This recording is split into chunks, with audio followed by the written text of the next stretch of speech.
May 20, 2025, after nearly 23 years living under the shadow of a death sentence, Benjamin Ritchie was finally executed by lethal injection in Indiana. A chilling end, yet deeply haunting. In this video, we'll uncover what happened in his final hours, what he chose for his last meal, and the final words he spoke before closing his eyes forever. But to truly understand why Benjamin spent nearly 2 decades on death row, we need to go back to where it all began. The shocking case that changed his life forever and sent a chill through the entire nation. Was it justice served, or is there something deeper beneath the surface? Don't forget to leave a comment. Type 1 if you empathize with this story, or 0 if you see it differently. Share your thoughts with us. And make sure to like and subscribe so you don't miss what happens next. We're about to uncover all the secrets behind this haunting tale.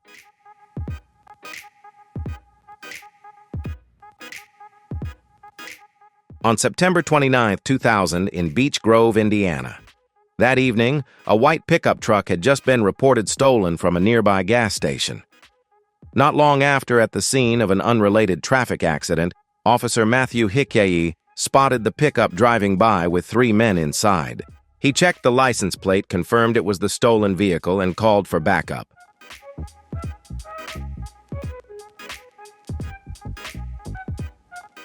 The chase began. 2 other officers joined the pursuit, Robert Mercury and William Bill Toney. But the pickup didn't get far. After a brief chase, it crashed into a street and then into the yard of a quiet neighborhood house. The door flew open and 2 men ran off. Officer Hickey quickly caught one of them, Michael Greer, but the second man, 20-year-old Benjamin Ritchie, ran very fast. Officer Bill Toney chased after him, pursuing him through the backyard, over fences, past sheds, and dodging swings.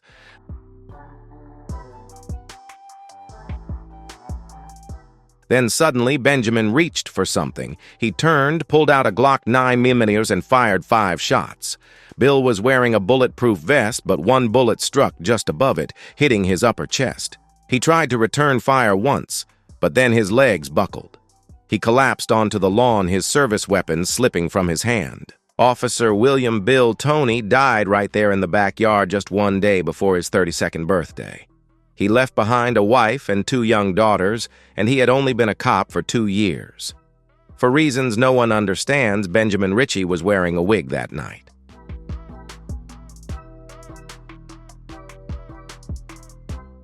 Perhaps it was part of a plan. Perhaps just paranoia.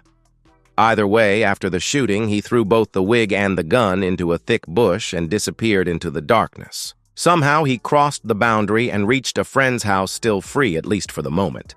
More than 100 police officers, SWAT teams, deputies, and investigators launched an overnight manhunt. Roads were blocked, neighborhoods locked down. The search for Benjamin Ritchie was urgent, and no one was allowed to go home until he was found. Hours passed, then a breakthrough came. A call and anonymous tip led them straight to a house.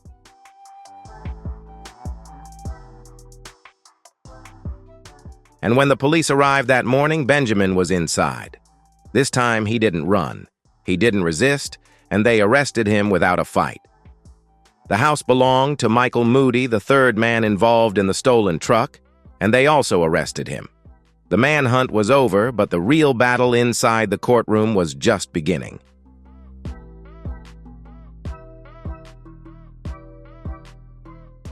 Who Benjamin Ritchie really was became clear.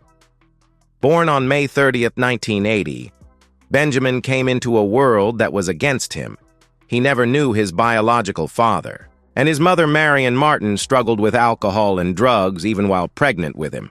She worked as a stripper, moving from place to place, unstable and unreliable. And when Benjamin was just 3 years old, she abandoned him twice.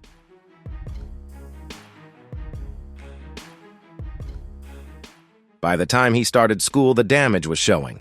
He acted out, lagged behind, and by 9th grade, he had dropped out completely. Then at age 10, he was admitted to a psychiatric hospital, where doctors diagnosed him with bipolar disorder and other cognitive issues they believed stemmed from the chaos of his childhood.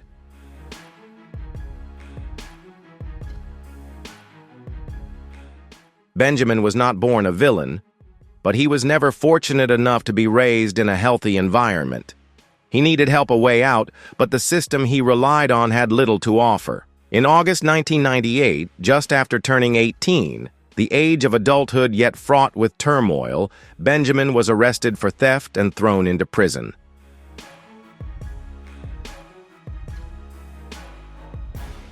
Life behind bars was not the end, but a new chapter in his chaotic journey.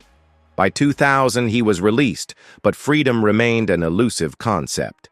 He was still under strict supervision, drifting aimlessly through life, never finding true peace or stability. His troubled existence never ceased. It was like a raging storm waiting to strike again.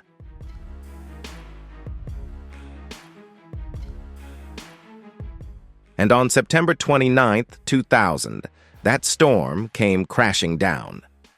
After being arrested for shooting Officer William Toney, prosecutors showed no hesitation or mercy. Within weeks, Marion County publicly announced their intention to seek the death penalty for Benjamin.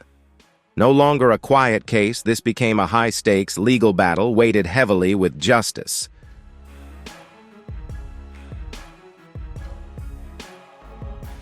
I maintain the shooting was an unfortunate accident. The gun slipped from my hand, and I heard it fire multiple times as I panicked and ran away. I never intended to hurt anyone. Benjamin never meant to pull the trigger.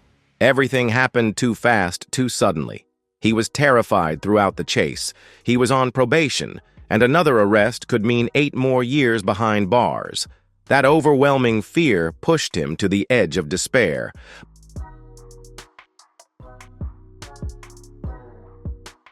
But no amount of explanation or excuse could undo the damage. A police officer had died, and justice had to be served.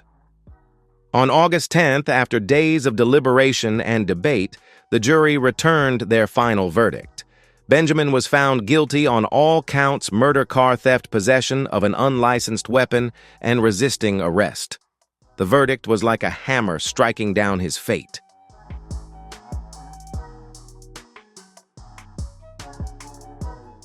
The courtroom was more than a place of judgment.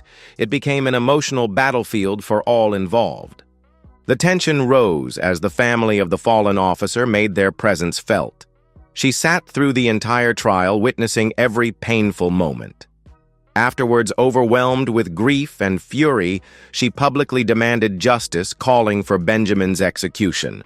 For her, no punishment was harsher or more fitting than the death penalty. What do you think about that emotional call for justice? Don't forget to share your thoughts in the comments, and make sure to like, subscribe, and hit the notification bell to keep up with more powerful and controversial stories like this one.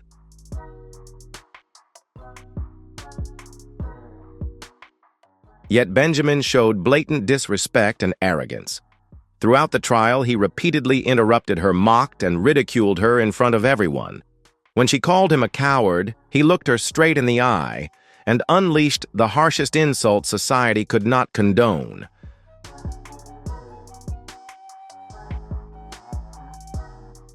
There was not a shred of remorse, not even once, throughout the entire harrowing trial. He stood before the judge and jury with a cold, unyielding gaze, revealing nothing but defiance. His crime had sent shockwaves through the community, yet Ritchie seemed untouched by anything other than a chilling sense of challenge.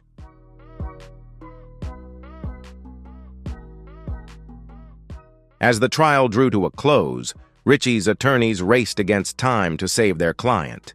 They presented a deeply sympathetic case, arguing that Ritchie was not born a monster. They claimed he suffered from severe brain damage, that his mother abused drugs while pregnant, and that his childhood was a never-ending nightmare of chaos and pain, a life without a chance for redemption. They painted a heartbreaking portrait of a broken boy who grew into a broken man, crushed under the weight of his circumstances. Yet none of this could sway the jury's heart.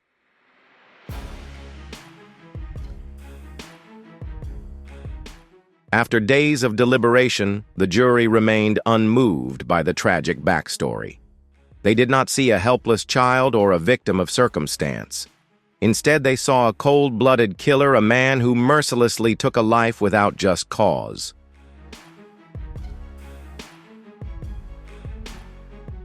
The prosecution delivered a powerful argument: suffering and hardship are no excuse for murder. They emphasized that countless people endure chaotic childhoods without resorting to violence. But in this case, Benjamin had pulled the trigger without hesitation, shooting dead a police officer sworn to protect the community.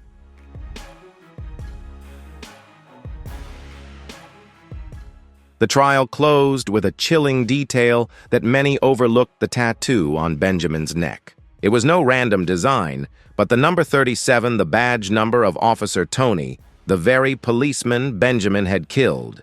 It was a permanent trophy etched into his skin, a taunt he intended to flaunt for the rest of his life behind bars. But fate had other plans.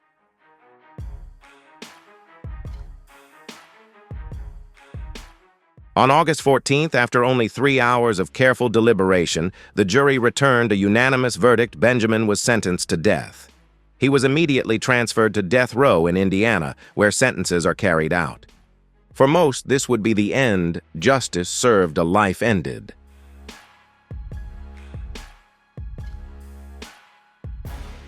But for Benjamin, the story was far from over. At least not yet. Thousands of miles away from America, in a distant corner of the world in Sweden, a woman named Ivana was watching a documentary about infamous death row inmates. Those images ignited within her a purpose, a flicker of hope, or perhaps a plan that could change Benjamin's fate forever.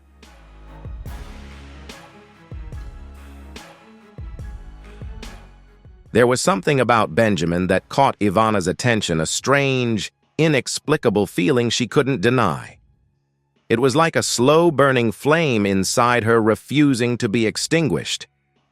No matter how hard she tried, the sensation clung to her mind relentlessly. Unable to hold back any longer, Ivana took the initiative to write the first letters. Those words became bridges connecting two lost souls, slowly evolving into deep late-night conversations that transcended time and distance.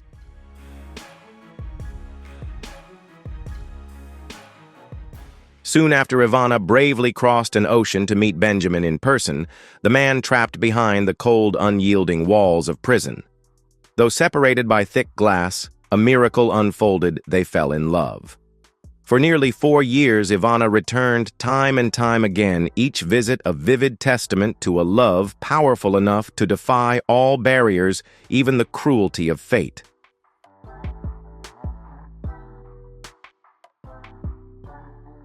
What surprised many was that the Indiana Department of Corrections allowed these visits even for a man on death row. Moreover, Indiana's death row had a unique difference. Benjamin was permitted to keep a cat in his cell, a companion in his deepest solitude. This was no metaphor but reality, part of a program aimed at reducing isolation, improving behavior, and bringing a flicker of light to forgotten souls.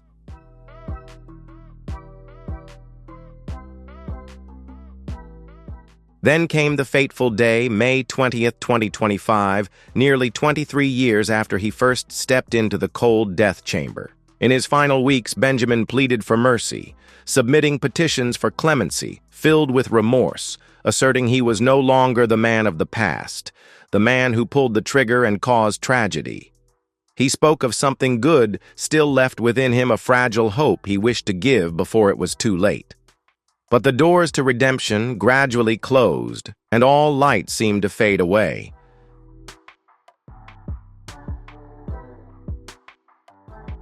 At 44 years old, Benjamin Ritchie faced the last moments of his life, executed by lethal injection in Indiana. His final meal was a journey through Italian cuisine: crispy chicken, parmesan-rich lasagna, and fragrant fettuccine alfredo. As the clock struck past midnight, the execution process began.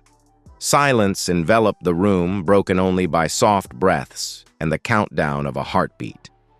I love my family, friends, and all those who supported me through this journey. I hope they find the peace I never had. At 12:46 a.m., Benjamin was declared dead, closing the chapter on a life filled with turmoil, pain, and unanswered questions.